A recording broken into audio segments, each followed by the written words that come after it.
Good evening, Facebook world. Hello. Welcome to the broadcast tonight. You know the deal. Do me a favor. I love to know who's on the line. So we'll give you a few seconds to get your notifications and join. But as you join the line, please let me know you're here. Hello there, Christy. Your first one on tonight. Awesome to have you. Hi, Marianne. Hey, Trace. You'll love this one. Tracy and Tracy. Oh, my two Tracys. Jamie. Hello, darling. Hey, Lise. Awesome. All right, there's a whole bunch of you, so let's just get started straight away tonight. I've got a big day tomorrow filming it. My filming never ended up happening last week because the weather ruined it. So I got rescheduled for tomorrow, and I've got lots to do. So let's get started straight away tonight. Awesome. Hey there, Di. Hey, Shawnee.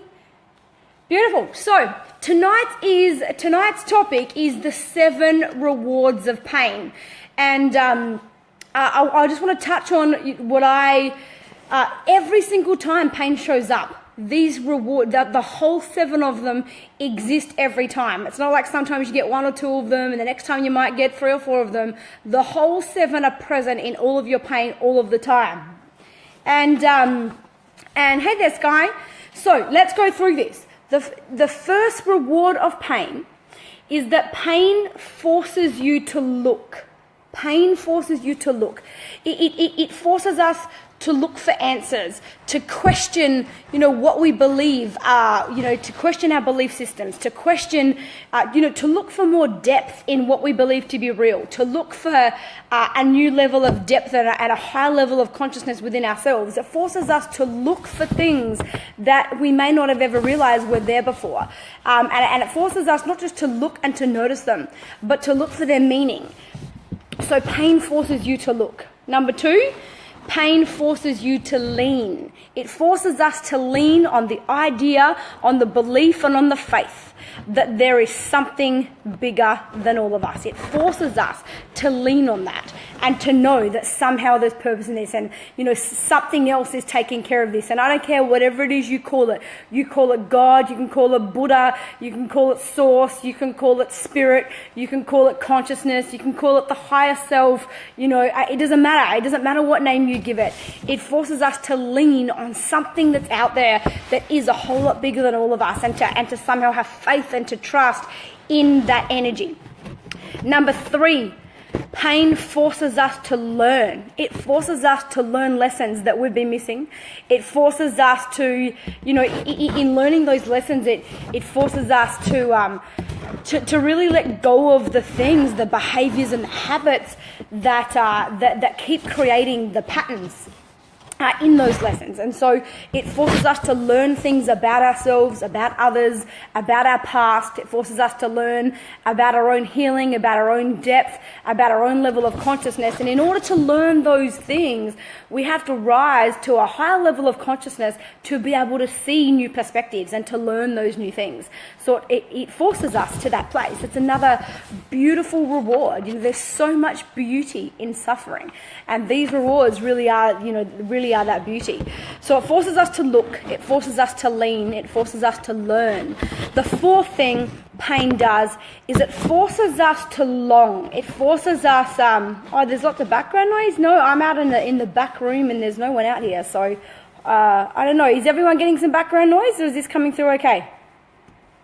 If you are, let me know. I don't know why. I'm in a room completely by myself. So it's totally dead quiet in here. But anyway, I'll keep going. And if it's not good, let me know. So pain forces us to long. So it forces us to look. It forces us to lean. It forces us to learn. And the 4th one is pain forces us to long.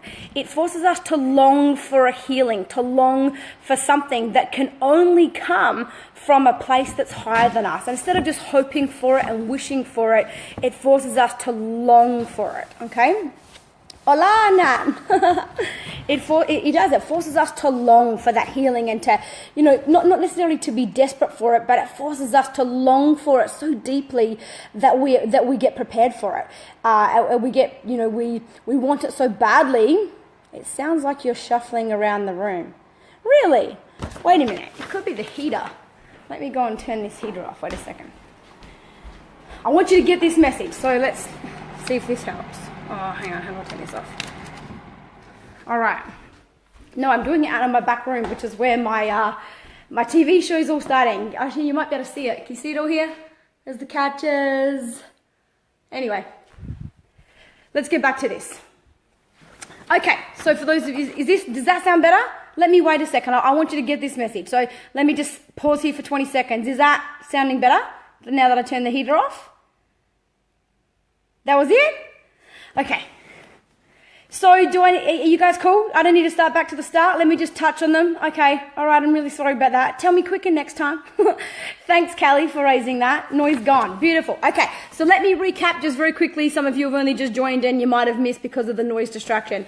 So we're talking about the 7 rewards of pain. Number 1, pain forces us to look. It forces us to look for answers and to question our belief systems. It forces us to lean on the idea and on the faith and on the belief that there's something out there that's bigger than us. It forces us to learn. Pain is what forces us to learn the lessons that we've been resistant to learning up until that point of pain. Okay? So number 4, it forces us to long. It forces us to long for a healing, to long for what's beyond this pain. And it gets us to the point where we don't just hope for it and we wish for it, but when we hold on to the pain long enough and the pain digs away deep enough at us, we long for that. And that's such a beauty that comes from pain. Okay, so number 5 is pain forces us to listen. It forces us. See, pain is the only thing that does this. You know, like joy and happiness, none of those things get us to do these things. We don't look for any other answers when we already feel happy and we feel enough. We don't lean on something greater than us all the time. When we feel like we can't do it ourselves, that's where we start leaning on the greater power. We don't learn as much in a state of peace and calm and happiness, if you want to call it that, that we do when we're in a state of pain. When we're in pain, we're looking for it. We're learning because we just want to do whatever we have to do to get through it. So it's pain that brings all this beauty to us. Okay, so it forces us to listen. Pain forces us to listen. It gets you to pay attention. It's pain that gets our attention. That's how the universe gets our attention. Sometimes it's trying to send us messages and it's trying to, your soul group's trying to intuit a message to you and you get a bit wrapped up and confused into, what's your voice and what's the voice of your higher self, or, what's your brain, what voice is your brain talking to you and all the programming you got versus, the intuition of your soul speaking to you. And so it's pain that forces us to listen and to discern the difference between those voices and to know what's ego and to know what's spirit and to know what's coming from programming and out of survival mode and what's coming, from the depth of our soul and out of expansion mode. Okay, so pain forces us to listen. It's pain that does that. That's for me personally, that's the greatest gift that pain gives to us. So number 6 is pain forces us to love. It forces us to love. Hi there, everybody. Thanks for joining. It forces us to love what remains. Think about this. When we experience loss of any kind, whether it be physical loss in terms of maybe you lose a job, you lose a house, you lose a person, somebody passes or something, you lose a relationship, or whether it be, a loss at a different level, like, where we lose ourselves, we lose we lose our truth, we lose what we used to believe was real. We don't know what's real anymore. We lose all those thoughts and those habits. That loss creates pain. But then that pain is what forces us to love what remains. When we lose something, it heightens our awareness of what we have left. And the pain is what really brings our attention to us. I always say gratitude is the seed for more, but it's pain. So often it's pain that births that seed. It's pain that creates that seed. It makes us so grateful for what we do have after we've gone through loss. And then lastly, pain forces us to let go. It's pain that helps us create space in our life. Without the pain, we don't let go. And there's a law that exists in the universe that works like a vacuum. You don't get new things come in and then let go of old things. There has to be space before anything new can come. So before we experience, something new, or before we can gain, every time we must experience loss. To adopt a new belief system, we have to let go of an old one. And there's so many different levels I could speak about this on, but I do want to keep this pretty short tonight. So it's pain that forces us to let go of people that we need to let go of thoughts and beliefs that do not serve us. It's pain. It's like, you've probably heard the quote of, until the pain of staying the same becomes greater than the pain of changing, people will never change. But it's pain that does that. It's such a beautiful thing that pain gives to us, because when you let go of something, a thought or a habit or a behavior pattern, you also give up the payoff that goes with it. And quite often that's why we hold on to things that we know don't serve us, but we hold on to it anyway. And the reason we hold on to it is it's not that we want to hold on to, but that whatever that is becomes our story, and it becomes our identity. And then we kind of wonder, who am I without that story? That story becomes the way that we access love and energy from other people, whatever it might be. When we play victim to our circumstances and we play the role of the story we've created for ourselves, it's hard to give that up. Yes, it creates pain, but sometimes that pain is the very thing that helps you access love from others. It's what gets you noticed by others. It's what gets you seen and acknowledged, and what makes you feel valued. So sometimes the reason it's so hard to let go of things is because when we let go of something, we're also letting go of what goes with it. But pain is what helps us let go. So I just think this is, there's so much beauty in pain. And, to recap that, hello there, Angie Foster. So just to recap that, to close off tonight, and for those of you that live in Adelaide or live anywhere near Adelaide, I'll be announcing this week my next workshop, Spiritual Expansion Workshop, and we're really going to dissect the purpose of pain, the difference between pain and suffering, why we experience pain, what it teaches us. We're going to go into the depths of the beauty of it, and we're going to link it to your life purpose and how your soul group use pain to connect with you and to be able to start channeling to you, and how you are able to reach your higher self. Yeah, you got it, Marianne. So the 7 rewards of pain that I've covered tonight very briefly. Pain forces you to look. It forces you to look for answers and to look for deeper meanings in things. It forces you to lean on something that's a whole lot greater than you. It forces you to learn the lessons that you won't learn without the pain. It forces you to long for something. It forces you to long for the healing, so much so that you can't hold the resistance anymore, because you long for that healing so badly. In order to get to the healing, you have to give up the resistance. So it helps us do that.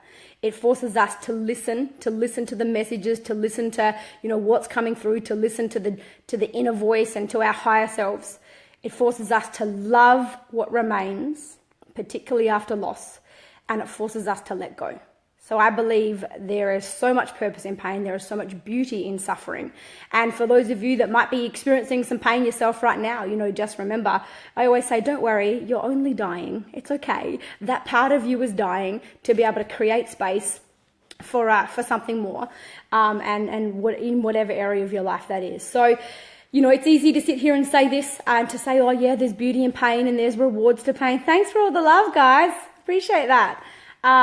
But it takes a whole lot of courage to really practice all of that, to turn that from, to turn all those 7 dot points from knowledge, something that I know, to allow it to drop from your head down to your heart, and to feel it, and to trust in it, and to have faith in it, and to let pain work its magic on you. So, I believe that the greatest thing we need in order to be able to embrace pain and to receive all those rewards, and to not just know intellectually that they exist, but to feel their existence, it takes a whole lot of courage. So as you depart from here tonight, do not leave and return to life the way it was. Don't return to life the same person you were. Make sure something has shifted in you. Choose new perspectives. Choose to see the beauty in pain. And when whatever you set your intentions on shows up for you. So as you depart from here tonight, depart from here with courage.